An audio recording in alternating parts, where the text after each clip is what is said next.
बाप्तिस्म्याच्या द्वारे. त्याने आमच्या पापांची सगळी बंधनं तोडली, पापांची क्षमा केली आणि आम्हाला नवजीवन, त्याचे लेकरं, त्याचे मुलं होण्याचा देखील त्याने जे काही तो अधिकार तो दिलेला ते देखील पाहायला मिळतात. आणि ही माझ्यामध्ये अर्थात स्वतः तो सांगतो यावेळेला, माझ्यामध्ये, तुम्हामध्ये आणि तुमच्या संतानामध्ये, पुढे येणाऱ्या संतानामध्ये हा काय राहील, माझा कराराची खून राहील. म्हणजे तुमच्या पिढ्यानपिढ्या तुमच्या घरात जन्मलेल्या 8 दिवसाचा जो प्रत्येक पुरुष आणि जो तुमच्या संतानातला नव्हे तर कोणत्याही परक्या लोकांपासून पैक्याने विकत घेतलेला आहे त्याची सुद्धा करावी. इथं मोशेला कोणत्याही प्रकारे कारण सबब इथं जे काय की तिथं ठेवण्याचे ते काय की हे नव्हतं, कारण नव्हतं. जरी सिपीरा त्याची बायको विधर्मी आहे, परधर्मी आहे, मिद्यानी आहे, तिची जी संतती आहे ती आता ती ह्या नियमाला लागू पडत नाही असं म्हणता येत नाही. कारण तुझं जे आहे, तू जे पैकाने घेतलेलं आहे, ती परकीय जरी असली, परधर्मी जरी असली तरी देखील त्याची सुनता होणं आवश्यक आहे. इथं चुकला मोशे. एक तर जीवन त्याचं विधर्मी, त्या मिसरामध्ये जे काय की त्या राजमहालामध्ये गेलेल्या विधर्मी त्या मूर्ती पूजकांच्या समूहामध्ये, तिथून सुटला, मिद्यानात गेला, तिथं देखील जे काय की परधर्मी आहे. आमची बी अवस्था अशीच आहे. आम्हाला देखील परधर्मी जास्ती प्रिय वाटतात, त्यांच्यामध्ये आमचं वास्तव्य जास्ती राहतं. परंतु आम्ही त्यांच्यामध्ये जेव्हा वास्तव जास्त प्रमाणात ठेवत असतो तर त्यांचे जे कल्चर, त्यांचे जे ज्या सर्व ज्या गोष्टी आहेत त्या सर्व गोष्टी आमच्यामध्ये जे काही की त्या रुजल्या जात असतात.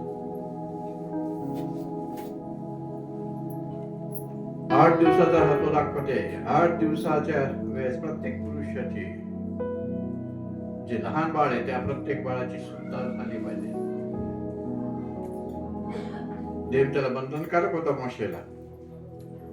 जो माझा, जो तुझ्या घरी जन्मलेला आहे व जो तुझ्या पैक्याने विकत घेतलेला आहे त्याची सुद्धा आवश्यक करावी. म्हणजे माझा करार हा तुमच्या देहात सर्व काळचा करार होईल. माझा जो करार आहे तो सर्व काळचा तुमच्यामध्ये करार होईल. सर्व काळाचा करार. बाप्तिस्म्याच्या द्वारे आम्ही शुद्ध पवित्र होऊन त्याच्या मसीहाच्या आत्म्याच्या पवित्र आत्म्याद्वारे आम्ही जेव्हा त्याचे लेकरच झालेला आहोत, तो करार जो आहे त्याने केलेला आहे त्या बाप्तिस्म्याच्या द्वारे. पौल रोमकरच्या पत्रामध्ये तो बाप्तिस्म्याच्या बाबतीचा जो करार आहे तो तिथं स्पष्टपणे दाखवते. त्या कराराकडे आमचं लक्ष नसतं, दुर्लक्ष करतो आणि फक्त एक वर्बल जे काय आहे की जसं पाण्यामध्ये जे नदीच्या पाण्यामध्ये जाताना जे काय की तो राखी सर्व गुरं पाण्यामध्ये डुबवतो आणि धुवून बाहेर काढतो, तसं पालकाने अनेक मंडळांच्या सभासदांना जे काय आहे की त्या हौदामध्ये मंडळीच्या त्या मंडळीमध्ये असणारा जो हौद आहे बाप्तिस्म्याचा त्यामध्ये बुडून बाहेर काढलेले. त्या बाप्तिस्म्याच्या कराराच्या ज्या काय गोष्टी आहेत त्या त्यांना माहिती नाही. माहिती व्हायला पाहिजे प्रत्येक बाप्तिस्मा घेणाऱ्या व्यक्तीला. कारण बाप्तिस्म्याद्वारे आम्ही जेव्हा त्याचा स्वीकार केलेला आहे त्याचा आत्मा त्याने आम्हाला त्यामध्ये पवित्र आत्म्याने परिपूर्ण करून त्याच्या वचनाद्वारे तो आम्हाला जेव्हा तो चालवत असतो तर त्याचे वचन पाळण्याचा, आज्ञा पाळण्याचा हे बंधनकारक बाब आमच्या जीवनामध्ये राहते. आणि त्याचं करार हा नित्य नेमाने आमच्या समोर आम्ही ठेवला पाहिजे. आमच्या तुला नाही तर आमची जी पिढी आहेत, आमची जी लेकरं आहेत त्यांना देखील त्या करारामध्ये जे काही प्रमाणित चालवणं गरजेचं राहतं. मोशेने ती जबाबदारी पार पाडली नाही लेकराच्या बाबतीत. अनेक ख्रिस्ती म्हणून घेणारे, मसीह म्हणून घेणारे लोक त्यांच्या लेकरांच्या बाबतीत ज्या धार्मिक बाबतीत ज्या जबाबदाऱ्या त्यांच्यावर आहेत त्या कोणत्याही जबाबदाऱ्या कर्तव्य ते पार पाडायला तयार नाहीये. एखादा पुढे तो चांगला सेवक सेविका व्हावे म्हणून त्याला समर्पित जीवन जगण्यासाठी जे काही की मार्गदर्शन करत नाही. परधर्मी लोकांची मैत्री जास्ती असल्यामुळे आमचे लेकर देखील परधर्मीच्या लेकराप्रमाणे सगळ्या सणामध्ये जे काही सगळ्या गोष्टी करायचा प्रयत्न करतात, त्याच्या विरुद्ध पाप करत राहतात.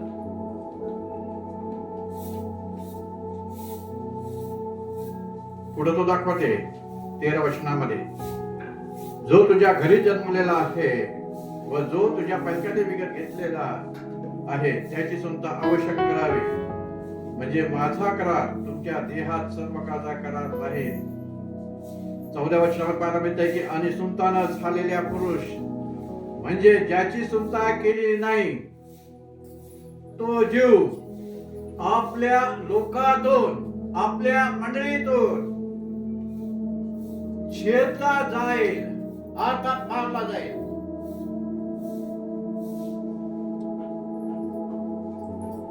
जो कराराच्या नियमांचं उल्लंघन करेल त्याला त्या इस्रायल मंडळीने किंवा त्या स्वतः यावे तो त्या व्यक्तीने त्या कुटुंबाला तो छेदला जातो, अर्थात मारून टाकतो.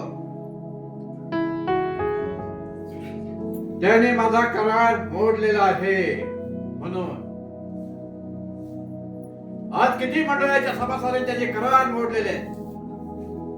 जे काही विधीचे नियम लावून दिले ते विधीचे नियम जे काही आम्ही पूर्ण करण्यासाठी तयार नाही. स्वतःचं समर्पण करण्याचा जो महान यज्ञ त्यांनी दाखवलेला असताना देखील तो यज्ञ करण्यासाठी आम्ही तयार नाही. आमच्या मुलाबाळाला जे काही अध्यात्मिक वचनाचं जे शिक्षण देणं गरजेचं असतं देखील आम्ही ते द्यायला तयार नाही.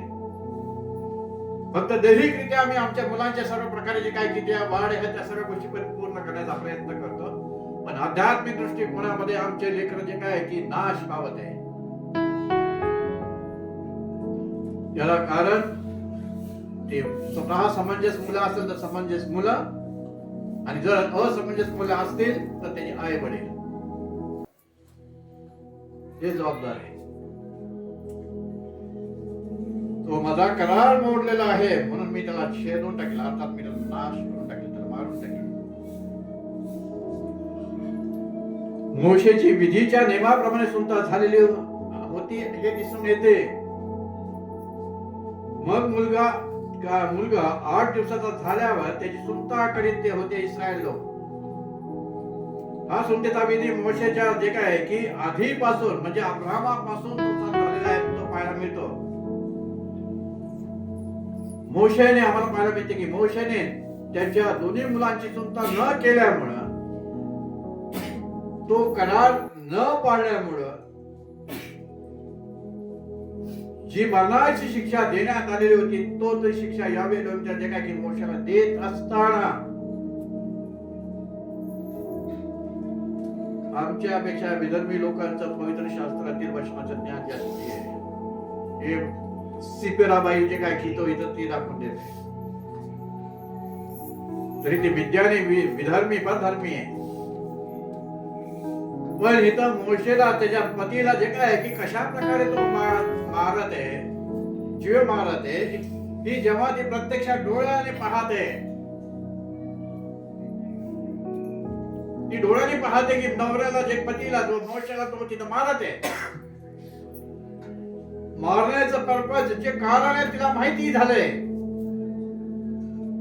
जरी शिबिरा जे काय की मिद्यानी विधर्मी होते, परंतु सुनतेच्या विधीच्या बाबतीचा नियम तिला माहिती होता.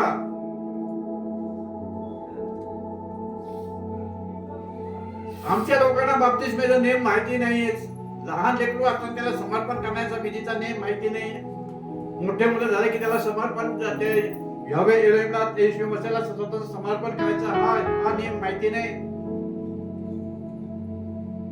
अज्ञानामध्ये आम्ही सर्व लोक जे काय की नाश पावत चाललेला आहोत आणि तो शिक्षा करत चालले. दोन्ही आम्हाला पाहायला मिळतात की मोशेचे दोन्ही मुलांचे ते काय की सुनता न केल्यामुळे मोशेवर जे काय की हा प्रसंग घडला होता. आणि तिथं आम्हाला पाहायला मिळते तिथं स्वतः यावे एलोहिम तो शब्द आलेला आहे. आणि असे झाले की ते वाटेत असताना यावे भेटला त्याला आणि त्याला मारण्याची त्याने जी काय की त्याची इच्छा झाली. इंग्लिश मधून जेम्सच्या बायबलमध्ये वर्षन मधले मराठी भाषांतरामध्ये पाहायला मिळतं की वाटेतील एका रात्रीच्या मुक्कामाच्या ठिकाणी यावे ने त्याला गाठलं. यावे एलोहिमने देवाने त्याला मोशेला गाठलं आणि त्याला ठार मारण्याचा त्याने प्रयत्न केलेला असताना इथं पुढे पाहायला मिळत आहे की ही बाप जे काही सिपिरा त्याची पत्नी आहे विधर्मी, तिला माहिती पडलं सिपोराबाई जी आहे ती विधर्मी परधर्मी, तिला माहिती पडलं की नवरा आता मारला जाणार आहे.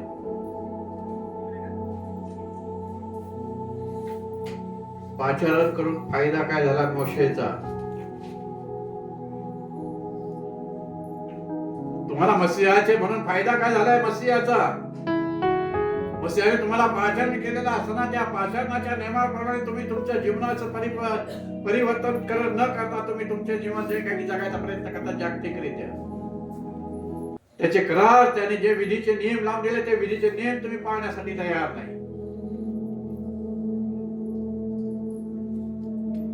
आणि म्हणून सर्व प्रकारची दारिद्र्यता, सर्व प्रकारचे जे काही नुकसान, आर्थिक दरिद्रीच्या रेषाखाली ख्रिस्ती समाज का आहे? त्यांचा एलोहिम पाखरांना जे काय की तो दाणे चालतो विनामूल्य रोज रोज, आणि त्याचे म्हणणारे जे लोक आहेत ते उपाशी मरत आहे रोज रोज. का मरत आहे? जर तू माझे नियम, माझ्या आज्ञा, माझे विधी जर पाळशील तर मी देऊ केलेले सर्व आशीर्वाद तुझ्या मागे चालून येतील. पण या सर्व आशीर्वादाला आम्ही ख्रिस्ती म्हणणारे सर्व व्यक्ती मुकलेला आहोत.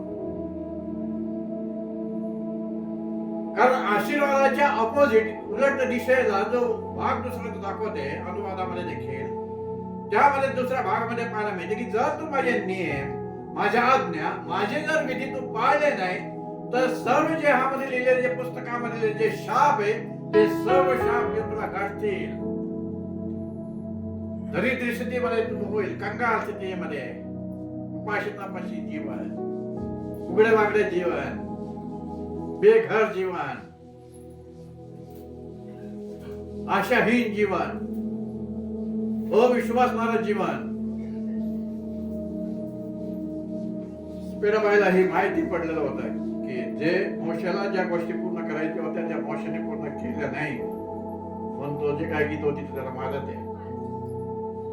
आणि सुपारा जे काय की सिपिरा बाईने तिथं लगेच काय पाहायला मिळतं वचनामध्ये पाहायला मिळतं की त्या बाळाचं जे काय त्याच्या लेकराचं जे काय की स्वतः तिने सुनता केली. अग्रत्वचा जी होती ती अग्रत्वचा त्या बाळाची तिने कापली, लेकराची कापली, आणि ते रक्तासकट जी कापलेली त्वचाचा जो भाग आहे तो मोशेच्या पायावर फेकून दिला.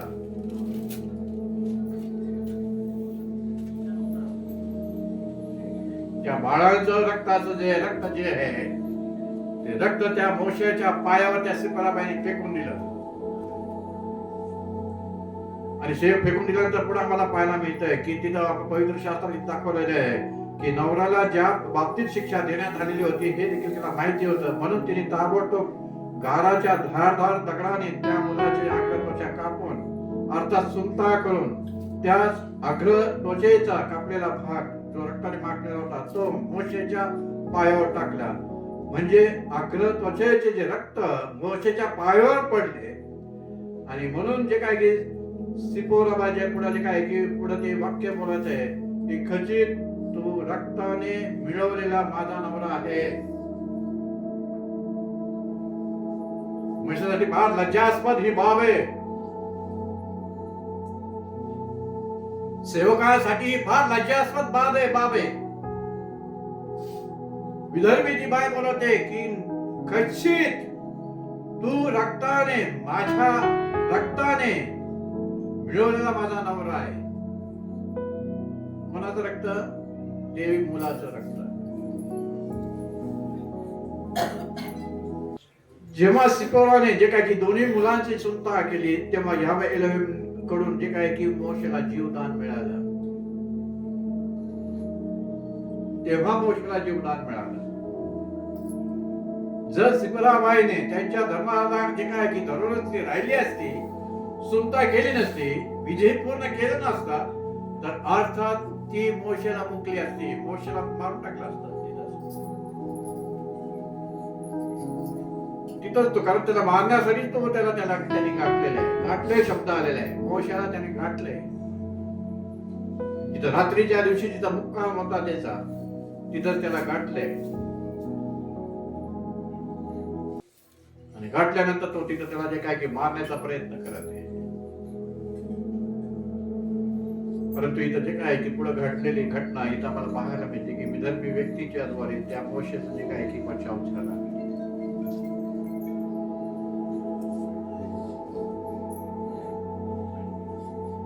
आणि नंतर पुढे जे काय की त्याने जे काय की पुढे मिसर देशामध्ये मोशे जाऊन मोशेने जे काय की त्याच्या लोकांना जे काय की इब्री लोकांना त्याने जाऊन जे काय की त्या गुलामगिरी म्हणून त्याने सोडून बाहेर काढलं.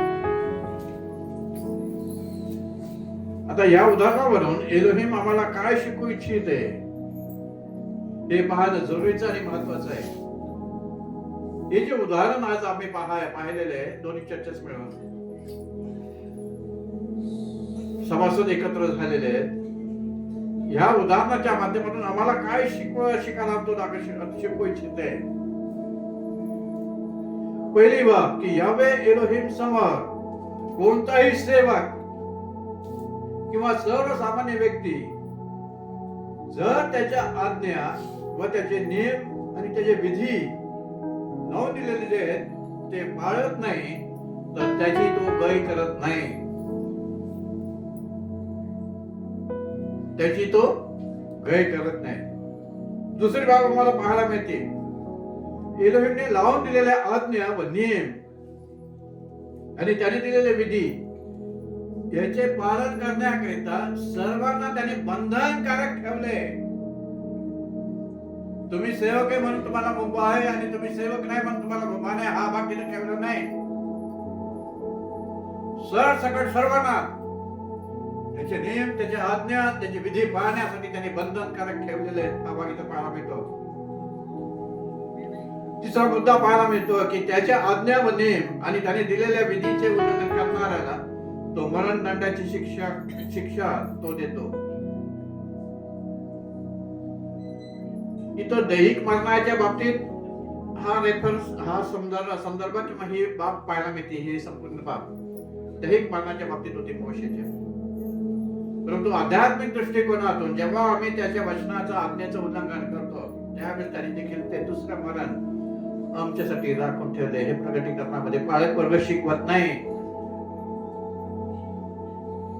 या मंडळांचे सभासद किंवा त्याचे सेवक वर्ग जर त्याच्या नियमाचं उल्लंघन करतात, त्याच्या विधीचं स्मरण ठेवत नाही, त्याच्या विधीप्रमाणे सर्व गोष्टी जे काय आहे की निर्दोष अशा काय गोष्टी करत नाही, तर त्यासाठी देखील त्याने जे काय आहे की मरणदंडाची शिक्षा ठेवली. परंतु ती आत्म्यासाठी. याला पवित्र शास्त्र प्रकटीकरणामध्ये दुसऱ्या मरणाची शिक्षा दाखवली की तो त्या आत्म्याला, त्याच्या आत्म्याला त्या गंधक आणि अग्नीच्या सरोवर मध्ये योगाने उत्तर टाकेल. आणि पवित्र शास्त्र सांगते की हेच ते दुसरे मरण आहे. म्हणजे आज ह्या वचनाच्या द्वारे संपूर्ण जागतिक ख्रिस्ती मंडळांच्या बाबतीत, सेवकांच्या बाबतीत जर आम्ही पाहिलं तर अनेक प्रकारे उल्लंघन आमच्या हातून झालेले असताना आम्ही स्वतःला जे काही त्या एलोहिमचे म्हणणारे, अदोनाईचे म्हणणारे जरी लोक जरी असलो, पण तरी देखील आमचं जो पुढे जो काय की वेतन आहे ते बरं नाही. कारण आम्ही त्याचे नियम, त्याच्या आज्ञा, त्याच्या विधीचं पालन करत नसल्यामुळे मुकरर केलेली जी शिक्षा आहे ती शिक्षा आम्हाला मिळते. साध्या प्रभू वचनाच्या अयोग्य प्रकारे घेणाऱ्या बाबतीत देखील तिथं शिक्षा दाखवली. पाऊल तिथं दाखवते मंडळींना, जो कोणी अयोग्य प्रकारे भाकर खायला जातो, तो अदोनाईचा प्याला पिल, तो प्रभू त्या अदोनाईचे शरीर रक्त या संबंधाने दोषी ठरेल. आणि म्हणून तुम्हाला पुष्कळ जण आजारी आहे, दुर्बळ आहे आणि पुष्कळ निद्रा येते. त्याचं कारण हेच शिक्षा करतो तो. पण शिक्षा होत असताना शिक्षेमध्ये आमचे डोळे उघडले पाहिजे, त्यावेळेस आम्ही शुद्धीवर यायला पाहिजे. मोशासारखं पडून जे काही की मेल्यासारखं पडून राहता कामा नये. तिथं सुमेराबाई सारखी कोणी दुसरी व्यक्ती नाही आता मंडळांच्या जवळ. मोशाला वाचवण्यासाठी ती सिपेराने प्रयत्न केला, पण मंडळाच्या जवळ कोणी नाहीये. प्रत्येकाला जे काय की त्यांनी दिलेले जे नियम आहे ते बंधनकारक आहे. त्यांनी त्या नियमाचं पालन करणं अत्यंत महत्वाची बाब आहे. आणि जर नसेल तर त्यासाठी त्याने जे काही दुसऱ्या मार्गाची जी शिक्षा ती दिलेली आहे ती पाहायला मिळते. चौथं कारण आम्हाला पाहायला मिळतं की आमच्या निष्काळजीपणा किंवा नियमाचं उल्लंघन करणे म्हणजेच आम्ही त्याच्या विरुद्ध पाप करतो. लहान बाळ कसं काय मी त्याला चर्चमध्ये नेऊ, मुलगा मोठा झालाय पण जे काय की त्याला कसं काय जे काय की अजून मोठा होत्यानंतर बाप्तिस्मा करू, वचन शिक्षण त्याला मिळायला पाहिजे पण ते नंतर देता येईल, बघू नंतर देता येईल. तरुण लेकरं झाले होत असताना ते कोणत्या प्रकारे त्या इलोहिमला समर्पित करण्यासाठी तयार नाही. ते लेकरं त्याच्या सेवा करण्यासाठी त्यांनी केलेलं पाचन ते जाणून घेण्यासाठी जे काही कोणी पुढे व्हायला तयार नाही. मंडळ मिशनरी गेल्यापासून मिशनरी युग जे फिलिपिया मंडळी युग संपल्यानंतर कुठं काय सेवा करण्यासाठी मंडळात पुढे तयार आहे. ते थिओलॉजिकल कॉलेज सर्व उघडे पडलेत, मोजके 2 किंवा 3 फक्त स्टुडंट तिथे येतात सेवा करायला शिकण्यासाठी. सुवार्थिक वर्गाचे जे काय की जे कोर्सेस चालतात ते आउटरीच मिशनरी म्हणून जे काय की जे कोर्सेस चालतात तिथे देखील मोजके 2-4 लोकच येतात, मुलगा किंवा मुलगी येतात. अर्थात आम्ही आमच्या कोणत्याही लेकराला त्या मसीहाला समर्पित करण्यासाठी आणि त्याची सेवा करून घेण्यासाठी करण्यासाठी त्याला प्रोत्साहित करत नाही. हा पहिला दोष आई बापावर आहे. जर आम्ही आमच्या मुलांना त्या तारणाऱ्याचे त्या मसीहाचे जे काय की सेवक बनून किंवा त्याचे शिष्य बनून जर ते सेवा करण्यासाठी त्यांना आम्ही जर प्रोत्साहित करत नाही, त्यांना पाठवत नाही, अर्थात प्रथम दोषी आम्ही. आणि नंतर मुलं.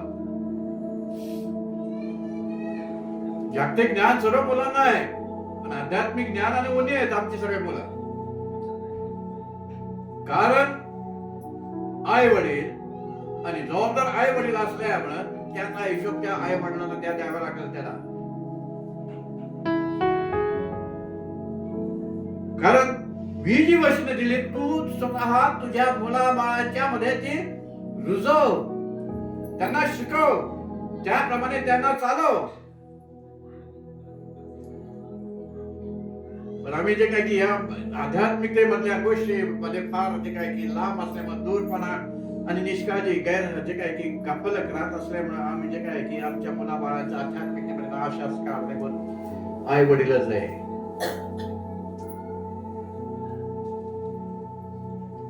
चांगल्या नोकरी देतात आम्ही लेकरांना, लागेल तितका पैसा त्याला त्या नोकरीच्या शिक्षणासाठी जो लागतो तो खर्च आम्ही पुरवतो.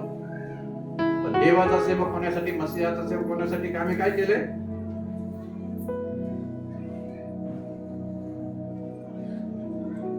इथून संपूर्ण मिशनरी गेल्यापासून इथून सर्व मंडळांची जे काय की गळती लागलेली आलेली आहे.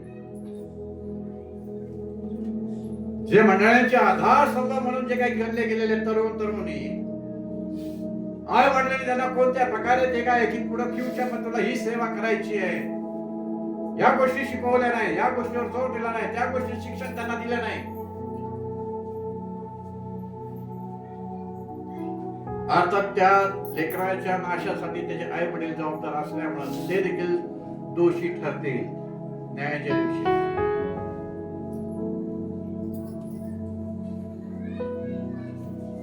त्या मिशन बोर्डिंग मध्ये असताना ती रिक्ती काकू वेगळी होती, आम्ही तिचे लेकर नव्हते.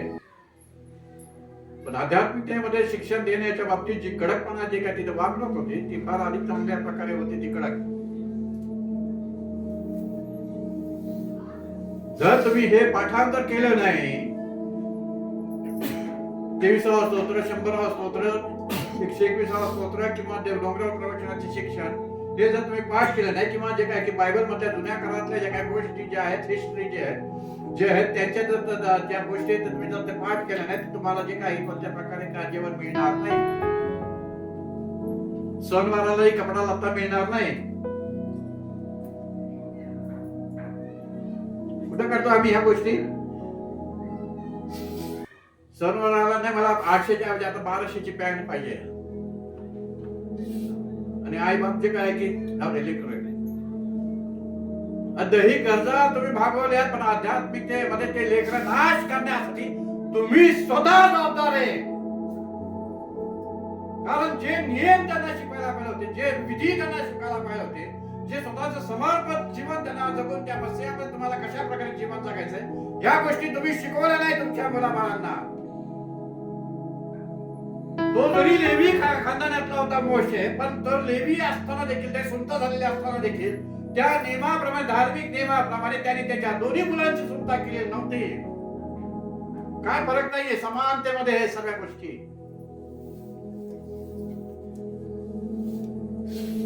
त्यासाठी दुसरी मरणाची जी शिक्षा इथं दिलेली आत्म्यासाठी, ती दुसरी मरणाची शिक्षा ते आम्हा सगळ्या मंडळाच्या सभासदांसाठी ती आहे.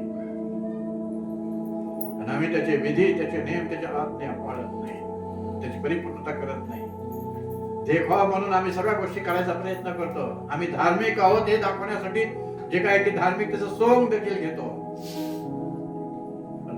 प्रॅक्टिकली आमच्या वैयक्तिक आत्म्यामध्ये, आमच्या लेकरा बाळांचं जे काय आहे की आध्यात्मिकतेमध्ये एक चांगल्या प्रकारचे सेवक सेविका तयार व्हावे म्हणून आम्ही कोणत्याही प्रकारे आमच्या लेकरांना जे लागणारं धार्मिक शिक्षण, धार्मिक शिक्षणातल्या ज्या काही गोष्टी, महत्वाच्या गोष्टी त्या पुरवायला तयार नाही. 12वी झाली, आता जर चांगले कॉलेज बघ, चांगल्या कॉलेजमध्ये तुला जाऊ, सायन्स मध्ये जा, इंजिनियर कर, डॉक्टर कर, जाऊ दे, 1 लाख रुपये काय 20 लाख रुपये जाऊ दे. दही गोष्टीमध्ये तुम्ही सगळ्या इतक्या गोष्टी करत आहे. आणि आध्यात्मिकतेमध्ये काय केले? कोणते मुलं तुमच्या त्या प्रभूच्या हातामध्ये सेवक म्हणून आले, त्याचे कामगार म्हणून, सेवक म्हणून, त्याची लेकरं म्हणून. दुसरे मरणाची शिक्षा ती आहे. 4थ्या भागामध्ये की निष्काळजीपणा आणि नियमांचं उल्लंघन करणे, म्हणजेच आम्ही त्याच्या विरुद्ध पाप केलेलं आहे, पाप करत आहोत. आमचे किंवा आमच्या मुलाबाळांना त्याने ज्या आज्ञा व नियम आणि जे विधी लावून दिलेले आहेत त्याची शिकवण ही आम्ही न दिल्यामुळं आम्ही दोषी ठरतो, किंवा ही जबाबदारी, ही कर्तव्य पार आम्ही पाडत नसल्यामुळे आम्ही दोषी ठरतो. मुलांना पाठवून देत असतो आम्ही. आमच्या त्या नवमुला पाठवलं तर 2-3 वर्षासाठी बायबल कोर्स मध्ये, तिथं रणजी बाबूच्या इथं इतकं ज्ञान सर्व काय मिळवलं, सर्व झालं, कोर्स झाला, पण जे काय की तो शेवट भागला. आता आम्ही जबाबदार नाही, तो जबाबदार आहे.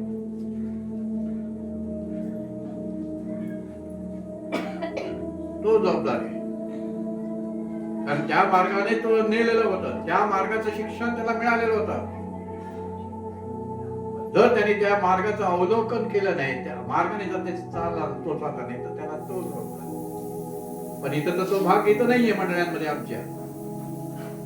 आम्ही आमच्या लेकरांना त्या सेवा कार्याच्या मार्गाने कधीच नेलेलं नाहीये, नेत नाही. फायदा काय आहे? आई वडील म्हणून आम्ही म्हणून घेण्याचा त्याचा जबाबदारी आणि कर्तव्य पार न पाडणारे लोक आहोत आम्ही. हलगर्जीपणा मनुष्यासारखा आम्ही देखील केलेलं आहे, आमच्या वैयक्तिक कामामध्ये देखील, कार्यामध्ये देखील, आणि लेकरा बाळांच्या बाबतीत देखील. 5व्या भागामध्ये म्हणून तो वचनामध्ये सांगतो की जर तू माझ्या आज्ञा, माझे नियम आणि मी लावलेले विधी जर पाळशील तर मी तुला सर्व प्रकारच्या आशीर्वादाने आशीर्वादित करेन. नवीन करारामध्ये हे जे आशीर्वाद आणि जो शाप त्याच्या ऐवजी इथं बदली केल्या गेलेल्या आहे, चेंजिंग केले गेलेले आहेत. मी तुझ्या समोर जीवन आणि मरण हे नेमून ठेवलेले आहे. तुझ्या हातामध्ये आता ते खेळणं गुंतवी, तुझ्या इच्छेवर आहे. आशीर्वाद असा मागायचं की आपल्या आत्म्याला सार्वजनिक जीवन हा जो काय आहे की लाभ व्हावा, हा आशीर्वाद आम्ही मिळवायला पाहिजे. माझ्या लेकरा बाळांना देखील ते आत्मे ते तरले जावेत आणि ते सार्वजनिक जीवनामध्ये जावेत, हे आशीर्वाद आम्ही मागितले पाहिजे. आम्ही दैहिक गोष्टीतले आशीर्वाद मागते, गाडी दे, घोडा दे, बंगला दे, कार दे, स्कूटर दे, सोन्याच्या अंगठ्या दे, सोन्याचं लॉकेट दे, मंगळसूत्र दे. आणि चर्च मध्ये घ्यावं, काय गाणं गात आहे ते गाणं बंद केलं त्यात. सोने रुपये तूच घ्यावे, मी न त्यातले काय घ्यावे. आणि आम्ही घेतल्याशिवाय राहत नाही आणि ते न दिल्यामुळे भांडण करतो घरात. नवरे भरून फडणं का त्यांनी सोनं दिलं नाही मला. सण आला तरी मला सोन्याची बांगडी घ्यायची होती, ती दिली नाही. आमचं बी तसं कराय, तुमचं बी काय, आमचं बी तसंच आहे.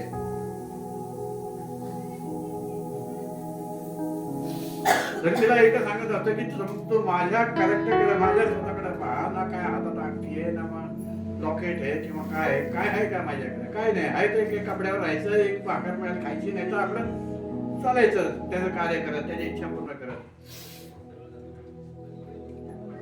कशाला आलं इतक्या रात्री? तिथं झोपायचं होतं की 10 वाजले काल रात्री, तिथं झोपायचं होतं. आता तिथं म्हटलं पुढं सेमिट्री मध्ये झोपू, झोपायला का मी झोपूल?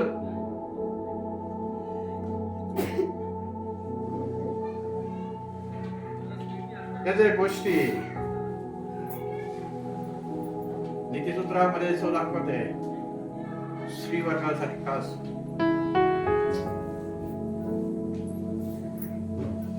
शल्मोन राजा, तो आपल्या आईच्या शिक्षणाकडे लक्ष दे.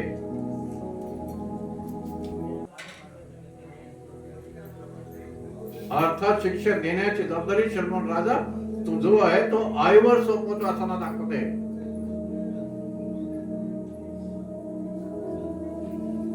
मुलगा शहाणा तर बाप सुखी, मुलगा मूर्ख तर आई दुखी. पण इथं तसं नाही. आध्यात्मिकतेमध्ये काही दुखी कोणाला नाहीये. आध्यात्मिक सेवा करा किंवा नका करो, वचनाचं ज्ञान प्राप्त करा किंवा नका करो, काय हरकत नाही. चला आमच्या बरोबर तुम्ही जगातच नाही.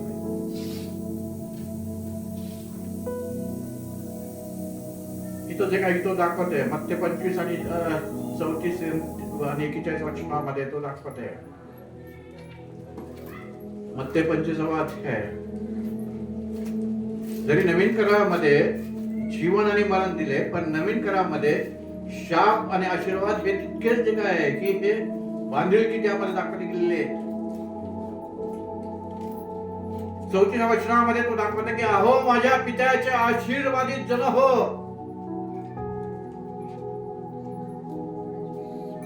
काय दाखवते मत्ते 25 आणि 34 वचनामध्ये? अहो माझ्या पित्याच्या आशीर्वादित जन हो. जे राज्य जगाच्या स्थापनेपासून तुम्हाकरिता सिद्ध केले आहे ते वचन. आशीर्वादित हा शब्द तिथे वापरत आहे. सार्वकालिक जीवन मिळणं हा एक देखील आशीर्वाद आहे. आणि 41 वचनामध्ये दाखवते की अहो शापग्रस्त नो माझ्या समोरून शापित देखील जो आहे. शापित अजून आम्हाला पाहायला मिळतं की जो त्या यावे एल्हमच्या कामाच्या बाबतीत हायगेपणा करतो, निष्काळजीपणा करतो, तो शापग्रस्त आहे, शापित आहे. जो आपली तलवार रक्तपातापासून सावरतो तो देखील शापित. रक्तपातापासून अर्थात तलवार इथे देवाचं त्या एल्हमचं वचन सांगण्यासाठी जो हायगेपणा करतो, निष्काळजीपणा करतो, तो देखील शापित आहे. शापाने भरलेलं सर्व जास्ती मंडळ आहे. आणि म्हणून जे काय आहे की सध्याच्या मंडळामध्ये आम्हाला पाहायला मिळते की त्या मसीहाच्या येण्याच्या सर्व वेळेस मंडळ्या ज्या आहेत त्या सर्व सुचल्या जाणार नाही. लोक फार मोठ्यावर बोलणारे इतकेच लोक ज्यांना तो जीवनाचा मार्ग संपला तेच लोक उचलले जातात, ज्यांनी त्या वचनाप्रमाणे, त्या इच्छे वचनाप्रमाणे, आज्ञेप्रमाणे परिपूर्णता केली. दोन्ही गोष्टी आहे, शाप आशीर्वाद पहिला भाग, दुसरा जीवन आणि मरण. या दोन्ही गोष्टी ठेवलेल्या आहेत. निवड जे काय की आम्हाला त्या योग्य ते निवड करण्यासाठी आमच्या समोर त्या ठेवलेल्या आहेत. कोणावरही कोणत्याही प्रकारे तो जबरदस्ती करत नाही की तू आशीर्वाद निवड, तू जीवन निवड. ज्याला त्याला त्याच्या इच्छेप्रमाणे त्या गोष्टी निवडायच्या. जर आज निवड चुकलेली असेल तर उद्या पस्तावा करावा लागणार आहे. परंतु पस्तावा करत असताना ही एक बाबतीत आम्हाला पवित्र शास्त्र शिकवतं की पस्तावा करण्याच्या वेळेस जो असतो तो त्यावेळेस वेळ निघून गेलेली असते, संपलेली असते. जी कृपा करण्याची जी वेळ असते त्याची, ती कृपा करण्याची वेळ संपली. तो मोशेवरती तर कृपा करत आहे. अर्थात मोशेला त्यांनी एका सेकंदामध्ये जीव मारला असता. अर्ध्या सेकंदामध्ये मोशे तिथं जीव मारला असता. त्याच्या बाबतीचे संकल्प, त्याच्या योजनेचे संकल्प हे वेगळे होते.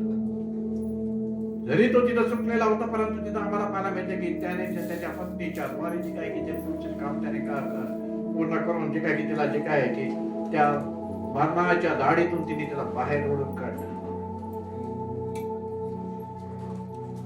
मरणाच्या दाढीतून तिने त्याला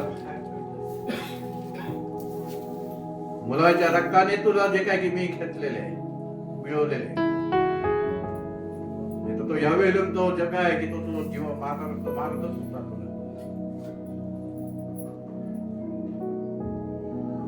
मुख्य मुद्द्याकडे आपलं लक्ष आपण केंद्रित करत आहोत की जर आम्ही त्याचे नियम, त्याचे विधी याकडे जर दुर्लक्ष केलं तर आमचा बचाव होणं कठीण आहे, आम्हाला जीवन मिळणं कठीण आहे. त्या नाव दिलेले विधी हे नीतिमत्तेच्या द्वारे प्रामाणिकपणाने ते विधी पाळणं अत्यंत गरजेचं आणि जरुरीचं आहे. समर्पणाचा विधी आम्हाला त्याने लावून दिलेला आहे. बाप्तिस्माचा विधी लावून दिलाय. स्वतःच समर्पण त्याला करून तो यज्ञ, आमचा जीवात्माचे त्याला यज्ञ म्हणून समर्पित करण्याचा जो विधी तो लावून दिलाय, नियम लावून दिलाय. पण आम्ही त्या गोष्टी करत आहोत काय? नाही. म्हणून त्या दुसऱ्या मरणाची शिक्षा पूर्ण ठेवली त्याने. माझा काळ असता, पित्याचा तो म्हणत आहे की तो माझा काळ असता, पित्याचा जो काळ असता, तर त्याने ह्या आज या मंडळ्या सगळ्या उद्ध्वस्त झाल्या असत्या. कोणीच मसीहाच्या मंडळात जगामध्ये राहिले नसते. पण येशूया मसीहाच्या कृपेमध्ये तो पिता सर्व काही सहन करत आहे. तो धीराने सर्व काही सहन करत आहे तुमचं आमचं, की जेणेकरून आमचा नाश होऊ नये. तो धीराने सहन करते की जे काय की सिपोरा जे काय की लवकरात लवकर त्या मुलाची सुलता करून त्याचं रक्त जे आहे ते त्या मोशेच्या पायावर टाकेल. तो धीराने वाट पाहत होता. जेव्हा त्यांनी ते काम पूर्ण केलं त्यावेळेस मोशेला जीवदान मिळालं. कोणाच्या आत्मेचा नाश व्हावा ही त्याची इच्छा नाही, सर्वांचा बचाव व्हावा, तारण व्हावा. आणि म्हणून या सर्व गोष्टी आजच्या याच्यामध्ये आम्हाला इथं जे काही पाहायला मिळतं की मोशेच्या ह्या उदाहरणावरून की जरी तो सेवक म्हणून पाचारण केलेला होता, परंतु त्याने विधीची त्या नियमाची परिपूर्णता केली नाही, म्हणून तो त्याला जीवा मारत होता. रस्त्यातच जीवा मारत होता. कामाच्या ठिकाणी जाताना नाही, कामावर जिथं काम करायचं इस्रायलमध्ये तिथं नाही, मिसरमध्ये रस्त्यामध्येच त्याला जीव मारत होता. लायक नाही, पात्र नाही. आणि अशाच प्रकारे आमची अवस्था आहे मोशेसारखी. लोके बोले ब्रह्मज्ञान आणि आपण कोरडे पाषाणासारखे आहोत. लोकांना आम्ही ब्रह्मज्ञान देतोय भरपूर, पण आमच्या वैयक्तिक जीवनामध्ये आम्ही जे काय की अशाच प्रकारे आमच्या लेकरांच्या बाबतीत, आमच्या स्वतःच्या बाबतीत असेच निष्काळजीपणा, जे हलगर्जीपणाने आम्ही आमचं जीवन जगणारे लोक. ठीक आहे, आज नाही मरण, पण त्याने पुढे नेमून तर ठेवले दुसरं मरण, दुसऱ्या मरणाची शिक्षा. पण तुम्ही आज जरी सार्वकालिक जीवन तारण करत बसलात, त्याचा फायदा नाही. त्यांनी लावून दिलेले नियम, विधी, आज्ञा हे पालन करणं हे आम्हा मानवाचं कर्तव्य. मानवाचं इतकंच कर्तव्य की त्यांनी त्याच्या आज्ञाचं पालन करावं. मनुष्याचे इतकंच कर्तव्य आहे की त्याने त्याचे लावून दिलेले नियम, त्याच्या आज्ञा, त्याची विधी त्याचं पालन करावं. जेव्हा आम्ही त्याचं आज्ञेचं पालन करतो, त्याच्या नियमाचं, विधीचं पालन करतो, त्यावेळेस आम्ही त्याच्याकडून तो स्वतः आम्हा प्रत्येकाला त्याच्या सर्व आशीर्वादांचे खांडरा बनतो, आशीर्वाद तो पुरवतो. आमच्या आत्म्याला लागणारं जे सार्वकालिक जीवन तो देखील तो तेच पुरवतो. त्याच्या पुत्राच्या द्वारे.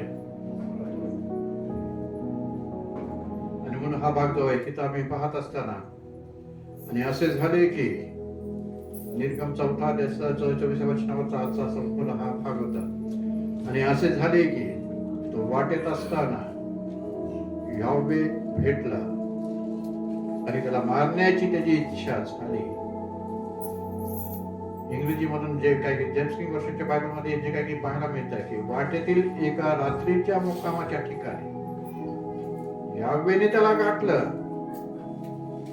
आणि त्याला ठार मारण्याचा प्रयत्न केला.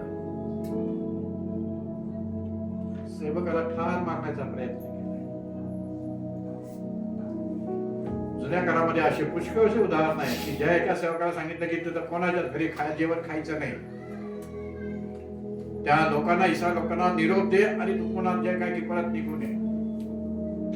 पण इस्रायलला जे काय की अजून दुसरे 1-2 समजे सेवक वर्ग होते त्याने त्याला चुकीचं सांगितलं आणि त्याला सुद्धा चुकीचं सांगून त्या सेवकाला जे काय की आज्ञेचं तिथं उल्लंघन त्याच्याकडून करून घेतलं. ते तिथं जेवले आणि जेव्हा तू परताच्या वाटेवर असताना तिथं आम्हाला पाहायला मिळते की त्या सेवकाला सिंह असुराच्या माध्यमातून त्याने जे काय की जीव मारून टाकला.